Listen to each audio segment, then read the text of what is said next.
Este programa es presentado por Factotal, una ayuda para hacer negocios. Bienvenidos a otra entrevista en el Libero. Hoy vamos a hablar de un tema que es probablemente uno de los que más persistentes ha sido en la historia de la especie humana sobre la Tierra, y tiene que ver con la religión, Dios, qué significa ser ateo, qué diferencia hay entre una vida como ateo y una de creyente, y todos esos temas que suelen estar hasta cierto punto ausentes en la discusión pública, pero están presentes de una manera más velada. Para hablar de eso nos acompaña nada menos que Cristóbal Belolio, que es una de las personas también que más ha estudiado esto en Chile y que ha hecho su doctorado en filosofía política en Inglaterra. Él también hizo su maestría en filosofía política en Inglaterra, es abogado, es cientista político, es también conocido comentarista político en Chile, ha publicado varios libros, entre ellos uno que se llama Ateo fuera del closet, que es un libro breve pero muy interesante y muy punzante y muy provocador. Y él es además profesor en la Universidad Adolfo Ibáñez. Así que Cristóbal, muchas gracias por acompañarnos en esta conversación de algo tan importante. Partamos con lo más básico, porque estas son cosas que se hablan mucho pero tal vez no se entienden tanto. Sí. ¿Qué es, desde tu perspectiva, ser ateo? ¿Cómo se define un ateo? ¿Qué diferencia hay entre el ateo y el agnóstico? A veces hay gente que dice no soy ateo, después te dice no, en realidad soy agnóstico, no les queda claro. ¿Cuál es la diferencia desde el punto de vista conceptual ahí? Sí, una buena pregunta. Hay personas que creen que para decirse ateo hay que tener básicamente el mismo nivel de convicción de aquel que se dice creyente. Es decir, el que se dice creyente sabe que hay un Dios. Claro. El que se dice ateo debiera saber que no lo hay. La pregunta es si acaso es intelectualmente justo pedir ese nivel de convicción. Richard Dawkins, por ejemplo, en su famoso libro El espejismo de Dios, creo que así se tradujo en Chile, dice que es imposible tener ese nivel de convicción porque incluso ningún ateo puede saber que no existe Dios. Entonces había ciertos niveles de agnosticismo. Y ciertos niveles de agnosticismo que probabilísticamente te acercan a la intuición de que lo más probable es que no haya Dios, ya se pueden decir ateos. Y aquellos que están en ciertos niveles de agnosticismo más, digamos, más relativos, mira, estoy 50-50. Creo que la posibilidad de que exista Dios como de que no exista es básicamente equiprobable. Eso se podría llamar agnóstico. Pero aquel que cree que la probabilidad es mayor de que no exista a que exista, ya podría llamarse ateo. Pero es una discusión conceptual. O sea, hay un rango de intensidad que define... Sí. Ya, eso es muy interesante. Y desde el punto de vista práctico, digamos, en la sociedad, sociedades que tienden a ser más religiosas o más creyentes, o sociedades que tienden a ser menos creyentes en Dios, ¿qué efectos tiene una diferencia con otra? Es decir, ¿cómo se manifiesta esto desde el punto de vista tal vez institucional o de la convivencia misma, digamos, dentro de una sociedad? ¿Tú crees? Porque hay quienes defienden la religión como un pegamento, algo que aglutina, otros que dicen que genera muchos problemas. ¿Cómo lo ves tú ese tema? Esa pregunta también es interesante porque deja relativamente en suspenso la pregunta sobre la existencia de Dios y se pregunta más bien sobre la utilidad de la religión. Claro. Que son es una segunda derivada en realidad. Que podrían ser independientes. Uno podría decir que si bien piensa que Dios no existe, cuando hablo de Dios me refiero al Dios del teísmo, no al Dios sencillamente que echó a correr la bolita y las cosas pasaron, que sería como el deísmo. Los teístas creen, y las grandes religiones monoteístas como el cristianismo, el islam y el judaísmo, creen de que existe un ser sobrenatural que no solamente pone en marcha este drama cósmico, sino que también un poco lo supervigila y al cual le rezamos porque tiene la capacidad de intervenir en él. Si no, no tendría mucho sentido estar elevándole plegarias. Y en cierto sentido también le interesa cómo nos portamos. Ese Dios del teísmo uno podría dejarlo en suspenso y argumentar sobre la utilidad práctica de la religión. Y en ese sentido salió hace poco un libro muy interesante que se llama God is Watching You. Ah, sí. Dios te está mirando. Y a propósito de lo que tú dices del pegamento, creo que le escuché a Sebastián Piñera hace poco diciendo esto y fue fustigado, pero tiene un punto. Dice algo así como: todos nos portamos distinto cuando nos están mirando. Y cuando no nos están mirando, solemos hacer cosas que no haríamos cuando nos están mirando. De ahí la importancia de las cámaras de vigilancia, que muchos creen que son como elementos disciplinadores. Claro. Entonces la tesis de este libro, God is Watching You, es que la creación del mito de un Dios que te estaba mirando sirvió para moralizar, por así decirlo. No moralizar en el sentido pontificador que se ocupa actual, sino para mejorar la conducta de las personas. Para crear ciertas virtudes éticas en la población que no se habrían formado si es que no estaba la idea de esta ficción, como diría Harari, que es el Dios que prescribe ciertos códigos morales, y si tú zafas la justicia terrenal, te agarra por el otro lado. Arriba es difícil que zafes. Entonces, esa es una buena pregunta. Ahora, hoy en la sociedad, a propósito de tu pregunta de cómo se ven distintas sociedades, lo curioso es que las sociedades más avanzadas desde el punto de vista del desarrollo humano no son creyentes. Me refiero básicamente aquí a las sociedades escandinavas o del norte de Europa. La excepción, la gente que le gusta aquí ponerle un pero a la sopa y con razón dice, bueno, ¿cómo Estados Unidos? Sí. ¿Cómo Estados Unidos tiene tantos niveles de creencia religiosa y al mismo tiempo supuestamente uno de los países más desarrollados del mundo? Y aquí los filósofos de la religión, los sociólogos de la religión usualmente describen tres fenómenos. El primero es que no todos los norteamericanos son igual de religiosos. Las nuevas generaciones están siendo casi tan ateas como sus pares europeos. Lo que pasa es que las generaciones que fueron educadas en Guerra Fría entendieron que el adversario soviético era materialista ateo, por lo tanto era casi un valor patriótico ser creyente.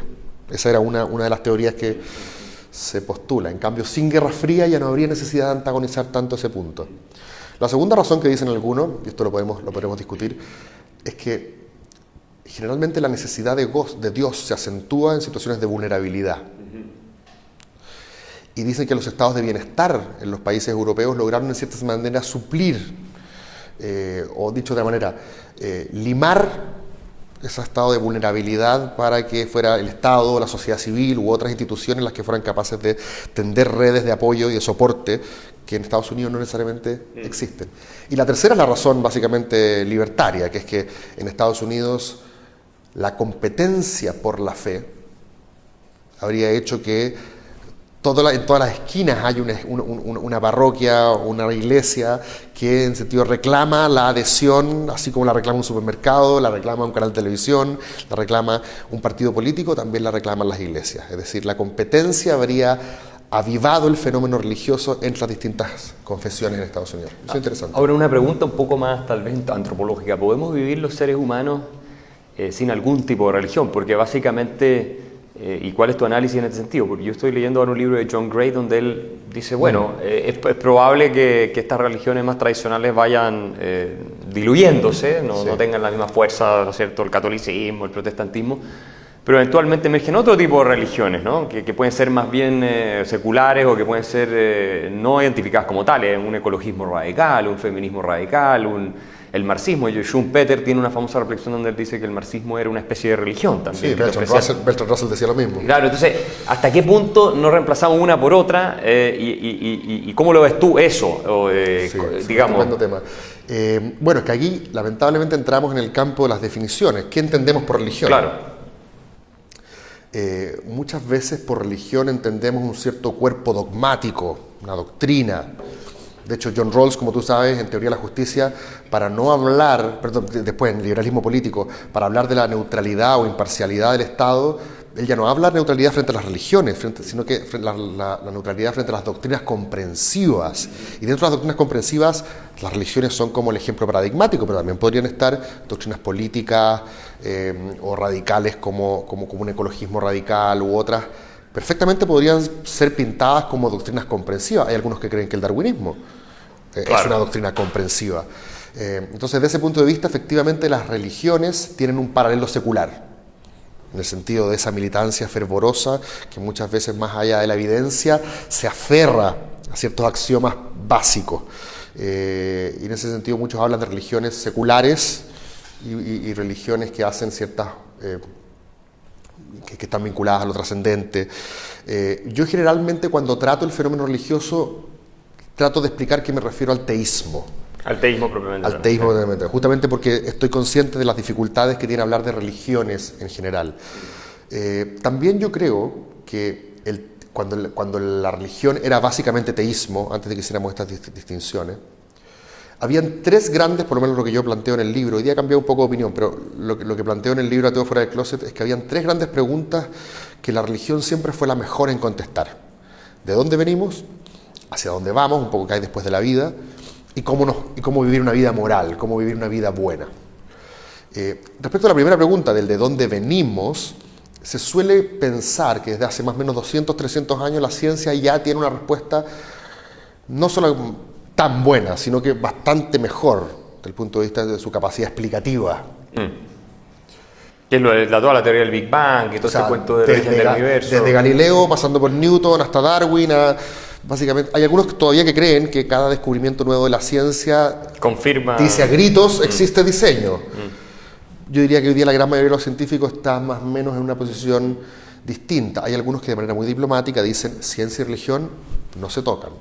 Son non-overlapping magisteria. Pero hay otros que dicen, mira, hay ciertos aspectos en los cuales es inevitable que van a chocar. Si la religión no renuncia de una vez por todas a tratar de explicar la realidad fáctica, va a perder siempre por goleada frente a la ciencia. Entonces hay algunos que ya piden que la religión se empiece como a retrotraer hacia una filosofía moral, más que nada. Eso es una conversación interesante. La segunda es hacia dónde vamos. Y hasta donde yo entiendo, nadie tiene una respuesta más reconfortante que la de las religiones. Vas a vivir toda la vida eterna y vas a ser feliz en la contemplación de Dios. Claro. Vas a ser amado. Yo creo que eso genera más confort que yo te diga que te van a comer los gusanos. Ya hasta ahí llegaste. Ya está. Ahora, tu posición... Pero, Sí. la última, y respecto a la pregunta moral, como tú bien sabes, hay hoy día otras teorías en competencia, utilitarismo, kantianismo, que algunos dicen claro, que sí, cristianismo. claro. Entonces también hay distintas alternativas que no necesariamente dependen de que alguien nos haya entregado una set de mandamientos. Nuestros amigos psicólogos evolucionarios, por ejemplo, creen que la moral es una adaptación, como si fueran intuiciones pies morales, humanos. claro. Exacto. Entonces también hay otras teorías en competencia que disminuyen la hegemonía de la religión a la hora de responder esas preguntas. Por lo menos introducen competencia. ¿Y cuál es tu visión respecto a un tema tan esencial dentro de las religiones teístas como es la muerte, por ejemplo? Normalmente las personas que se identifican con una posición más bien atea, muy científica, son aquellos que creen Carl Sagan, por ejemplo, que creía que la muerte, y bueno, ahí está, llegaste y esto es, se apaga el televisor, digamos. Sí. ¿Tú crees que como algunos argumentan también, ahora están empezando a aparecer unas teorías que a nivel de física cuántica la conciencia puede seguir existiendo después, entonces ni siquiera necesitarías Dios ni religiones para poder decir que efectivamente tú de alguna manera vives después de la muerte? No sé, ¿qué piensas tú de esto? No sé si supongo que eres dedicado por un tema a reflexionar. Sí, bueno, mi intuición es que efectivamente cuando se apagan nuestros transmisores neuronales, hasta aquí nomás llegamos. El misterio de la conciencia, así como el misterio del origen primigenio de la vida, no están todavía resueltos por la ciencia. Grandes discusiones incluso entre ateos, como Thomas Nagel y otros darwinistas, se dan justamente en esta dimensión. La conciencia podría sobrevivir a los mecanismos materiales que son su soporte. Este epifenómeno de la mente podría tener una prolongación más allá de su soporte material.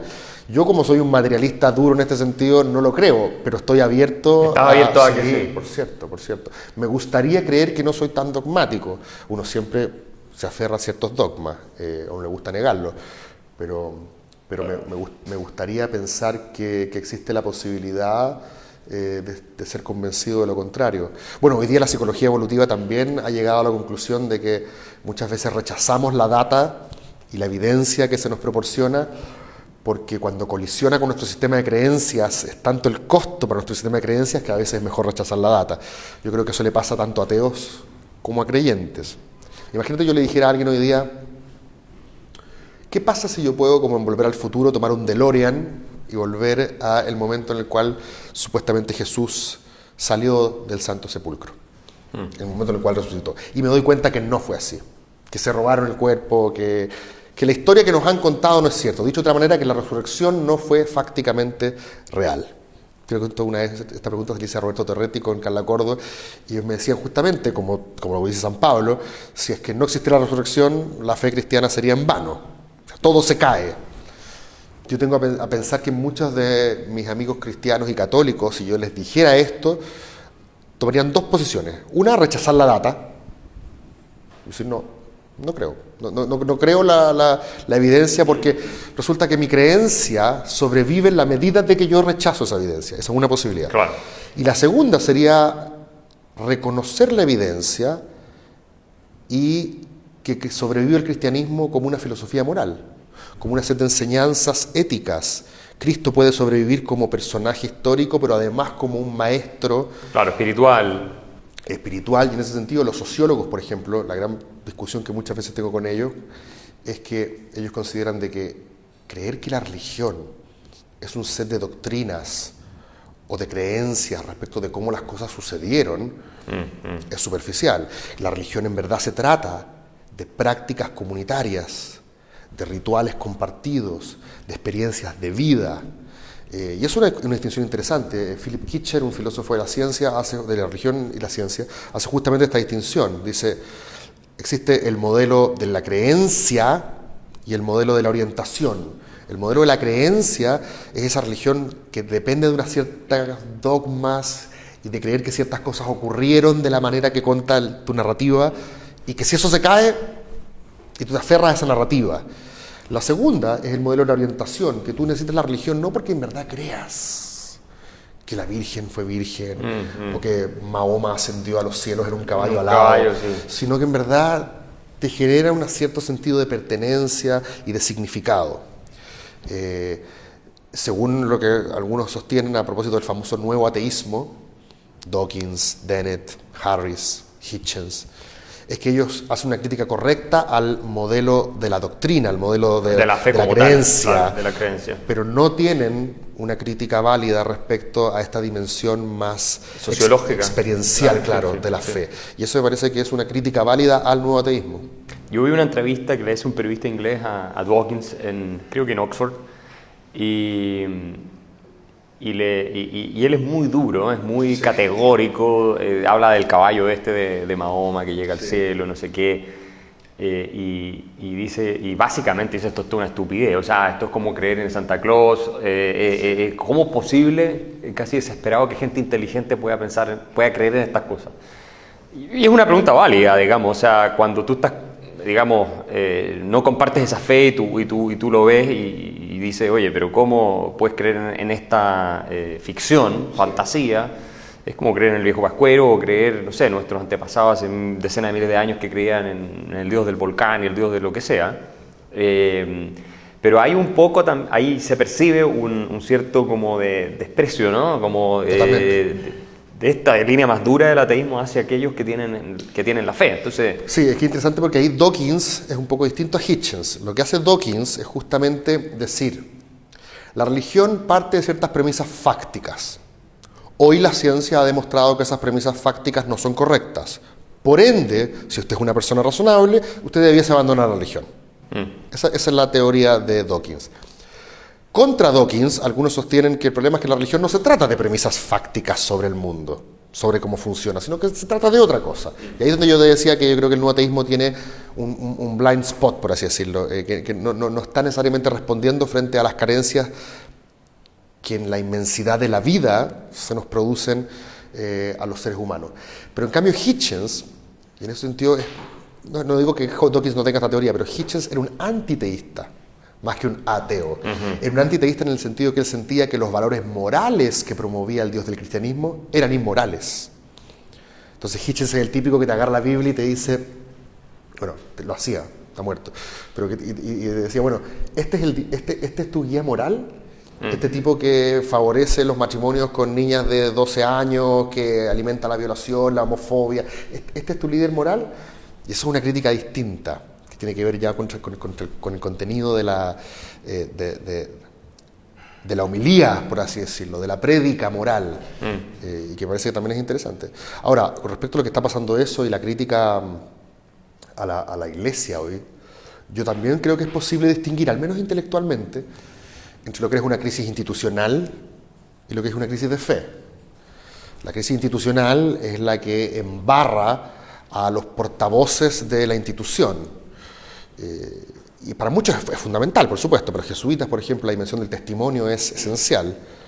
Pero no es necesariamente una crisis de fe. Tú puedes seguir creyendo en la dimensión trascendente de tu religión. Yo no se los he preguntado, pero yo imagino que dentro de los Hamilton, Murillo y compañía deben haber algunos que todavía siguen creyendo en Dios o en ciertos preceptos básicos. Separando las dimensiones. Alguna gente me ha dicho que eso no es posible. Yo tiendo a creer que intelectualmente al menos esa distinción es posible. Oye, y desde el punto de vista del liberalismo como doctrina, o como filosofía, mejor dicho, la relación que hay con las religiones, todos entendemos que el Estado, los que estamos del lado liberal al menos, debe estar separado, digamos, de la Iglesia, todas esas cosas, no debe ser portavoz oficial de imponer algún cierto tipo de visión religiosa a la ciudadanía, todas esas cosas más o menos hay un consenso, pero ¿hasta qué punto se sostiene una sociedad liberal? O mejor dicho, ¿hasta qué punto las sociedades liberales que hemos conocido en Occidente no son producto también de esa tradición cristiana occidental de la cual emerge este individualismo? Hay un profesor de Oxford, Larry Sidentoft, que escribió un libro que se llama Inventing the Individual, donde él explica que, bueno, al final el cristianismo inventa el individuo y el liberalismo moderno, más o menos eso es lo que dice. Sí. ¿Cómo lo ves tú y cómo nos relacionamos con eso? Porque si el día de mañana nuestra tradición más bien cristiano-occidental y lo que algunos sostienen, ¿no es cierto?, empieza a ser desplazada por, hablemos de una tradición distinta como la islámica, a pesar de que son, digamos, monoteístas también, ¿hasta qué punto podemos sostener, o por culturas, religiones un poquito más duras, más agresivas, que no han hecho la reforma que tienen que hacer? Ahí está todo el cuento de Yanir Siali, que critica la falta de reforma en el mundo musulmán. ¿Cómo ves tú ese problema? Porque este es un problema que va a ser cada vez más intenso en Occidente y que está siendo muy debatido ahí. Están saliendo libros, el editor del Spectator publicó un libro que se llama The Strange Death of Europe, la muerte de Europa. Después tienes ahora otro libro que acaba de salir, ahora está saliendo en Alemania, sobre el Islam. Lo escribió un ex miembro de la Bundesbank que fue famoso, Thilo Sarrazin, pero es otro que sale ahora este año, de cómo el Islam está básicamente asfixiando, ¿no es cierto?, la sociedad liberal alemana. La tiranía del silencio del editor de... Claro, de Fleming Rose, ¿no es cierto? ¿Cómo ves tú esa discusión? Porque es tremendamente compleja. Sí. ¿Cómo nos relacionamos los liberales con esto? Podemos decir, no, todas las religiones son lo mismo, a lo mismo cuál prevalece. Entonces... Una estupenda pregunta. A ver, para partir sobre los fundamentos morales del liberalismo, por así decirlo, yo creo que nosotros lo hemos hecho hasta ahora y vamos a seguir haciéndolo. Vamos a encontrar ciertas ficciones, como diría Harari nuevamente, que nos van a permitir darle cierto sustento relacional a lo que hacemos. Es probable que hoy día los derechos humanos en el mundo y la democracia, por así decirlo, jueguen un rol prácticamente religioso. Claro. No se tocan, ahí no se va. Se habla de un consenso civilizatorio, cuando nos ponemos de acuerdo que ni en Chile ni en Nicaragua deben pasar ciertas cosas. Y eso juega un rol sacro en nuestras sociedades. Entonces no le echo tanto de menos a que esto no ocurra dentro de un templo con incienso. Vamos a encontrar otras ficciones para ponernos de acuerdo cómo vamos a vivir. Eso por un lado. Y en eso creo que consiste la secularización cultural, básicamente. En ir reemplazando unas ficciones por otras. No me parece tan dramático ese cambio.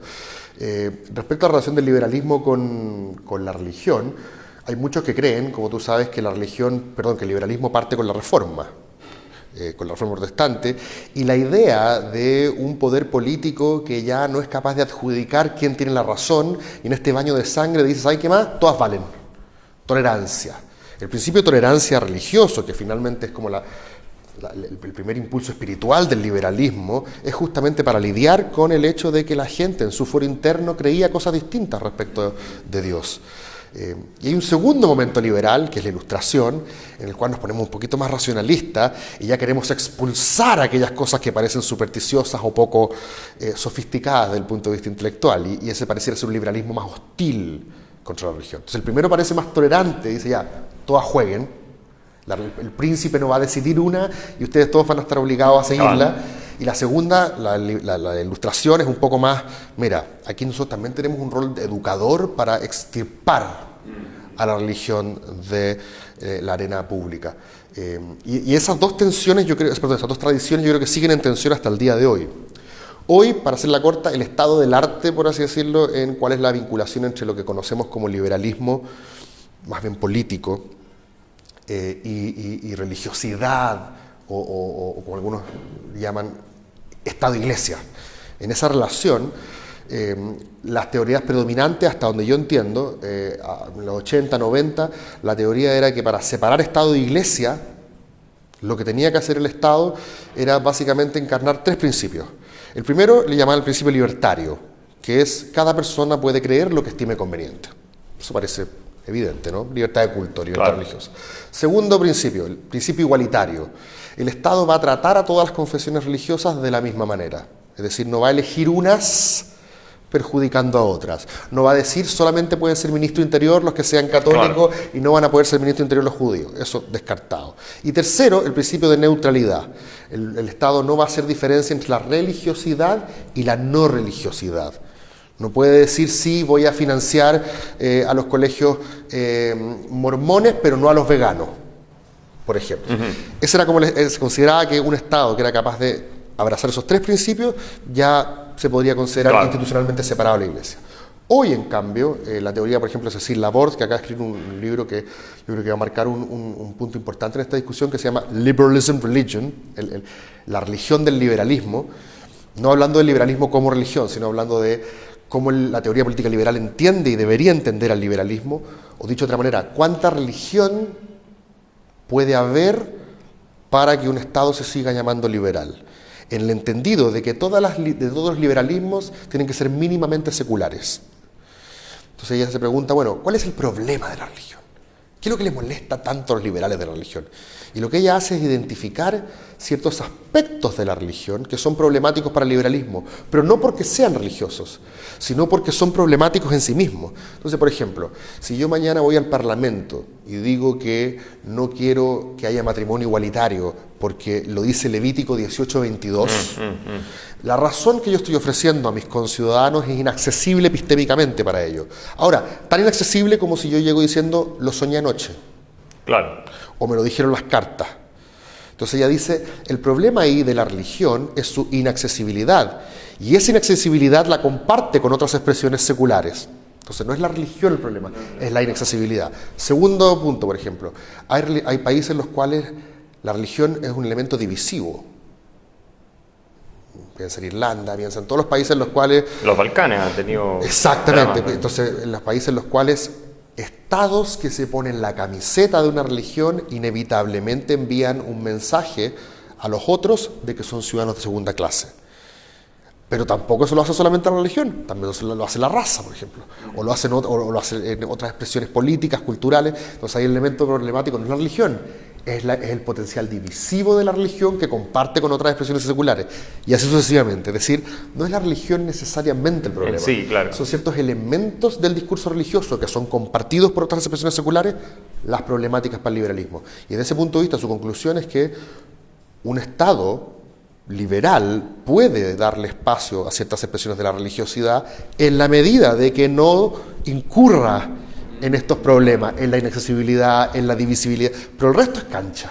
Y eso me parece que una manera más madura de pensar en el futuro la relación que pueda haber entre liberalismo y religión. Porque va a ser una cuestión, como digo, muy, muy compleja. Yo lo veo en Europa. Giovanni Sartori tiene por ahí una entrevista donde dice el Islam no es compatible con Occidente, el cristianismo y el Islam son cosas completamente distintas. Tú tienes los casos estos de cada vez más abundante en Europa de padres que hacen precisamente eso, obligan a su hija a casarse, les eligen el marido, las casan a los 15 años, 14 años. Tienes otras prácticas que también para nosotros en Occidente ya están erradicadas y son inaceptables, y los estados de alguna manera no quieren meterse también por razones de corrección política o qué sé yo, pero en la medida en que avanza culturalmente esas prácticas se hace cada vez más difícil además contenerlas. Entonces vas a tener ahí una tensión que se está manifestando ya, ¿no es cierto?, cultural, el famoso choque de civilizaciones de Huntington, que puede uno discutirlo o no discutirlo, pero algo de roce por lo menos sí se ve, sí, prohibiendo los minaretes en Suiza, prohibiendo la burka, prohibiendo... Volviendo al marco que yo estaba aprendiendo recién, el problema del Islam ahí es que sería más complejo que otras expresiones protestantes respecto de esos problemas. Claro, es mucho, claro. Y es más opuesto tal vez al... Sí. Ahora, mi impresión es que el gran problema que va a ocurrir en Europa, y que es un poco lo que en esta distopía de Houellebecq en su misión... Sí, en su misión, claro, ahí tienes otro ejemplo. Es que la tasa demográfica a la cual van creciendo los musulmanes, porque se acostumbran a tener muchos hijos, y además todavía la teoría de que un hombre puede tener varias esposas, hace que además se incentive una tasa de natalidad mayor frente a una civilización europea donde el tipo promedio de la edad de nosotros se casan muy tarde, si es que se casa. Sí, se casa y tiene un hijo como tal vez máximo. Tiene un hijo más adelante. La gran mayoría de las mujeres están todas incorporadas al mercado del trabajo, por lo tanto estudian, hacen un posgrado, viajan, trabajan, y ser madre es una opción entre otras más. No es necesariamente la realización de un proyecto de vida. Y eso nosotros consideramos que son, por así decirlo, logros civilizatorios de Occidente, pero nos estamos hoy día dando cuenta de que, por lo menos en el escenario europeo, son complejas porque culturalmente implican que vas a retroceder desde tu lugar de hegemonía a compartir el territorio. El libro de Houellebecq es interesantísimo justamente porque vislumbra la posibilidad de que los hermanos musulmanes sean mayoría electoral en Francia el año 2025, creo. Así que yo comparto contigo que existe esa tensión. Claro, y ahí la pregunta con la neutralidad del Estado es relevante porque, mira, en Alemania me pasó, yo cuando estaba allá en los mercados de Navidad que se llaman Weihnachtsmarkt en alemán, y en algunas ciudades, viste, ya no lo llaman así, y lo llaman Wintermarkt, que es como mercado de invierno, porque el concepto de Navidad, al ser propiamente cristiano, vendría a chocar, y eso generó mucha rabia en las comunidades que están ahí desde hace mucho tiempo. Después tiene padres de niñas que no quieren que hagan educación física junto con los compañeros hombres, y sí. tiene... Ahora, todas esas cosas se van a ir viendo también caso a caso. Hay casos inversos, por ejemplo, el caso Lautzi, que es un caso en Italia, donde una madre, noruega ella, pero mandaba a su hijo a un colegio público, no sé si en Roma o no, pero en Italia, y en los colegios públicos en Italia hay un crucifijo en la sala. Entonces ella, cuando su hijo un colegio público, el colegio público nominalmente era secular desde el punto de vista de neutro, no secular desde el punto de vista de antiteísta. Claro. El colegio se negó, el Estado italiano se negó a sacar el crucifijo. Ella demandó ante la Corte la Corte Europea de Derechos Humanos y ganó en primera instancia, y perdió en segunda. Y en segunda instancia perdió porque el único argumento que pudieron ocupar aquellos que defendían el crucifijo en los espacios públicos italianos era que el crucifijo ya no estaba entregando un mensaje religioso, sino cultural. Si tú ves la gran mayoría de las banderas en Europa tienen la cruz, entonces ellos tuvieron que, en cierta manera, lo que estoy diciendo es que tuvieron que reconocer que hay un valor ahí asociado. Pero tuvieron que ponerlo en la dimensión cultural, porque se dieron cuenta que si efectivamente la ponían en la dimensión religiosa, en la trascendencia que significaba que la mortificación de Cristo redimiera nuestros pecados, si se iban por ese discurso, era poco probable que al mismo tiempo pudieran decir que era neutral o respetuoso de las distintas creencias de los alumnos. Entonces tuvieron que ocupar una especie de teoría ecuménica donde todos pudieran caber. Y eso es interesante porque van a haber algunos casos en los cuales el cambio de nombre de los mercados navideños o sacar el crucifijo efectivamente va a ser una medida de inclusión. Y hay otros casos en los cuales la acomodación de ciertas excepciones va a ser compleja. Debiésemos acomodar a ciertos grupos de que desarrollen prácticas que según nuestros umbrales civilizatorios deberían estar fuera. Hay una gran discusión, por ejemplo, a propósito que yo sé que este tema te interesa, de si acaso el feminismo es necesariamente compatible con el multiculturalismo. Sí, yo creo que no. Así por lo menos en teoría, si uno ve como las prácticas que tienen algunos grupos, digamos... Si yo soy multiculturalista y defiendo el derecho de mi cultura de seguir practicando las prácticas que hacíamos en África, en París, y llega el Estado y me dice, no, pero es que nosotros ya no lo aceptamos aquí, y yo me refugio en el argumento culturalista, es decir, es mi cultura, déjame ser.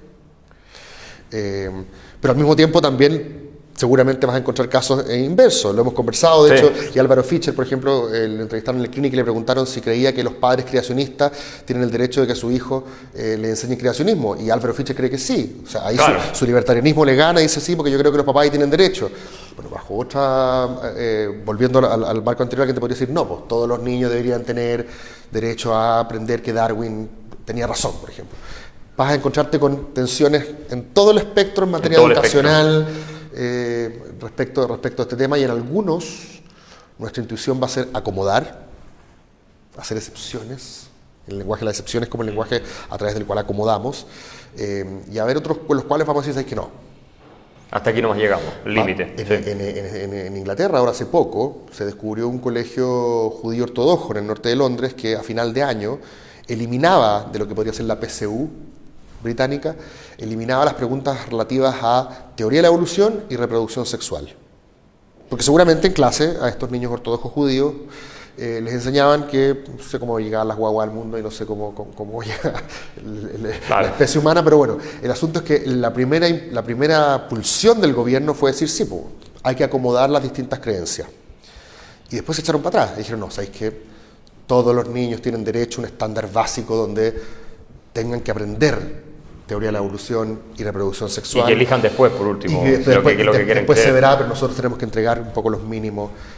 Así que esas discusiones las va a poner no solamente el mundo musulmán, las está poniendo el mundo judío, las está poniendo... ¿Por qué yo tengo, por ejemplo, un sábado, cuando la Universidad Adolfo Ibáñez me pide hacer pruebas, eximir a un alumno que proviene de una confesión judía y no eximir a uno que religiosamente va a jugar a la liga, a la pelota con sus amigos todos los sábados? ¿Qué hace que en un caso yo tenga que decir sí y en el otro no? Claro. Esas son discusiones muy interesantes porque ponen de relieve, y en este sentido yo creo que soy un ateo como especial en ese sentido, yo creo que ponen de relieve el hecho de que la religión no es tan particular ni especial, sino que se parece en lo bueno y en lo malo a otras doctrinas comprensivas. Y quizás nuestro tratamiento tenga que ser igualitario respecto de todas ellas. No tratar ni para mejor Ni para peor. ni para peor la religión, sino que como una doctrina comprensiva más que compite por la adhesión de las, almas, dirían ellos. De las almas, sí. La razón, diríamos nosotros. Y nosotros con un conjunto de valores al cual ellos no debieran, los derechos humanos, por ejemplo. Mínimos. Un mínimo común denominador Y de ahí para adelante, que no se pueda poner en Y cuestión. de ahí para adelante juegue. Claro. Por ejemplo, discusiones como las del pesebre en la moneda. Ponte tú. Es una discusión interesante porque hay algunos que dicen lo que un Estado liberal debiese hacer es garantizar que todas las distintas creencias se manifiesten. O sea, que si es que quieren, no las vas a obligar a manifestarse, si es que quieren se manifiesten. Y otros que te dicen no, un Estado liberal lo que debiese hacer es excluirlas del espacio público porque el meter a unas o a otras necesariamente va en desmedro de las que no pueden participar en esos espacios. Y es una pregunta que tenemos en Chile todavía abierta. Como tú sabes, en Chile las Fuerzas Armadas tenían un capellán católico históricamente. Fue después, si no me equivoco, de la tragedia de Antuco, donde muchos familiares de los deudos reclamaron porque los rituales eran católicos, los rituales funerarios, y ellos eran evangélicos. Y tuvieron que poner un capellán evangélico en la Fuerza Armada. Después en La Moneda, hoy día en La Moneda hay un capellán católico, evangélico y un representante del judaísmo. La pregunta es, ¿qué tipo de neutralidad queremos? ¿Una neutralidad exclusiva o inclusiva? Si es la inclusiva, entonces que todos vengan. Si es la exclusiva, que nadie venga. Pero parece haber cierto acuerdo en el mundo liberal que o es todos o ninguno.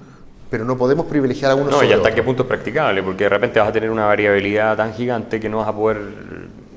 podría llegar a ser en 30 años más que tienes tanta variabilidad de doctrinas, confesiones y cosas que... Y ahí va a aparecer uno que te va a decir, entonces, mejor una neutralidad exclusiva. Claro, una neutralidad exclusiva. Mejor que... Si vamos a tener ese problema, si el testigo de Jehová, si el... los odinistas, los qué sé yo... los practicantes de la región Jedi. Claro, exacto. Los maradonistas en Argentina. Los pastafarias, el espagueti volador. O sea, la religión del espagueti volador, las religiones de sarcasmo, las religiones de parodia, como se les llama, irrumpen en el debate público medio en serio, medio en broma, pero la parte en serio tiene que ver justamente con decir, o sea, todas las distintas expresiones religiosas caben. Bueno, nosotros tenemos esta. Claro. Un poco para demostrarle finalmente al poder político lo ridículo que era esa teoría. Hay estados en Estados Unidos donde en edificios públicos hay estatuas satánicas, por ejemplo. Y no necesariamente porque sean satánicos en el sentido más doctrinario del término, sino porque son religiones de parodia. Oye, Cristóbal, y para ir ya terminando, creo que estamos en el tiempo. Si tú, claramente yo tampoco creo tener el don de la fe, como se suele decir, de creer en Dios y todo. Pero si tú pudieras elegir... ¿Lo tuviste? Se me fue. ¿Alguna vez lo tuviste? Sí. Yo era acólito cuando chico, quería hacer esta cura. Ah, mira. Las cosas me llevaron por... Ese sí que es un cambio de dirección Soy otro converso. Importante, eres otro converso. Pero si tú pudieras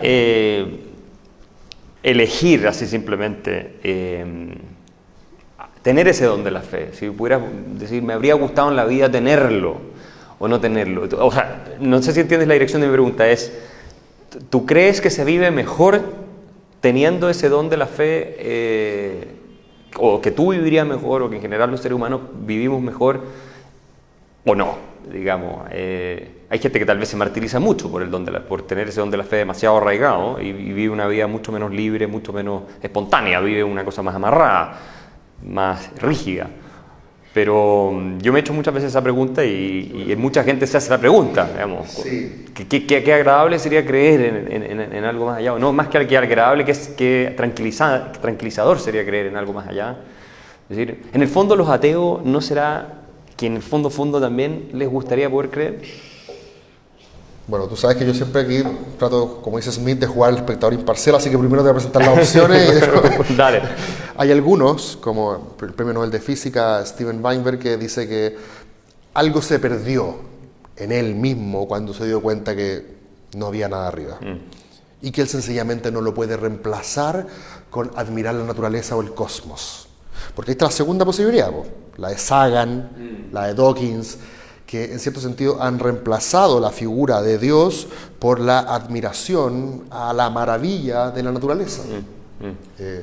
A esta sensación que, no sé si tendrá una traducción en castellano, pero es A-W, como que quedas estupefacto frente a la maravilla del mundo. La pregunta es, ¿puede ese sentimiento reemplazar ese momento en el cual tú estás en un aprieto, en la noche, solo contra la almohada, y decir, ¿a quién le puedo pedir ayuda en esto? ¿Es tan natural buscar un tribunal de apelación? ¿Por qué crees que nosotros tenemos en la justicia terrenal tantas instancias de apelación? No solamente porque creemos que se pudo equivocar en la anterior, sino también porque nos da esa necesidad de decir, no todo está perdido, todavía me queda una más, todavía me queda una más, todavía me queda una más. Dios es el último recurso. Es la casación final. Cuando todo lo demás falló, cuando el doctor te dice, señora, lo siento, le quedan 2 días de vida. ¿Qué vas a hacer si no recurrir al último tribunal que te queda? La pregunta tuya es, ¿qué pasaría si eso me lo arrebatan? Uno lo pierde, porque digamos, o sea, por claro, ejemplo, tú lo perdiste. yo me lo arrebato. No, te lo arrebatan. Yo creo habérmelo arrebatado intelectualmente. Hay algunos que dicen que estas cosas se arrebatan por experiencias de rabia, porque... ¿Para qué no nos vamos a sacar la suerte entre gitanos?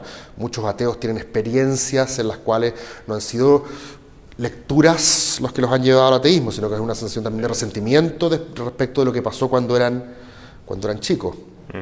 Yo no creo que todos los ateos sean así, pero efectivamente hay muchos que sí. Yo no lo echo de menos. Fíjate, yo vivo bastante bien ahora, entiendo que mi destino está... no decir en mis manos, sino en una serie de condiciones fortuitas también alrededor. Pienso como Maquiavelo que las cosas ocurren 50% por fortuna y 50% por virtud, y uno más o menos tiene que ir achicando el espacio a la fortuna en la medida que trabaje y ejercite el músculo de la virtud. No soy de esas clases de personas que dicen las cosas pasan por algo y otras cosas no pasan por algo. No creo en el karma. De ese punto de vista yo creo que estoy en la escala más materialista dura del ateísmo. No creo en ninguna de estas explicaciones esotéricas, pero entiendo la fascinación y la misma fascinación que me genera a mí el fenómeno religioso, pero yo no siento que viviría mejor creyendo. No tengo por qué suscribir con Nietzsche que el cristianismo es la religión de los esclavos y que tengo que estar permanentemente mortificándome, pero sí reconozco que haberme reconocido a cierta edad un hedonista, una persona que disfrutaba mucho del placer, y del placer de estar vivos. En ese sentido yo soy más cercano a Hume y Darwin. Creo que la libertad se da dentro de la naturaleza y no contra la naturaleza, como los kantianos, que tienden a ser justamente los que más les gustan a los cristianos.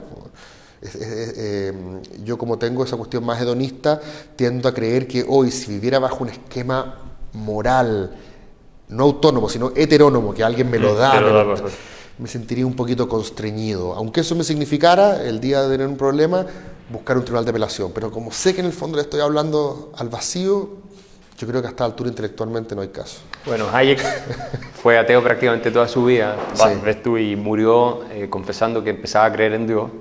Es curioso, pero tal vez en el tránsito, cuando estás empezando a acercar al fin de tus días, esa puerta partí muy católico, se puede que abrir. quizás cuando viejo vuelva, pero hay otros como Hume que no, por ejemplo. Hay otros Que como no Hume vuelven. que cuando terminaron y dijeron, no me hagan firmar nada, como que parezca que yo me di vuelta la chaqueta.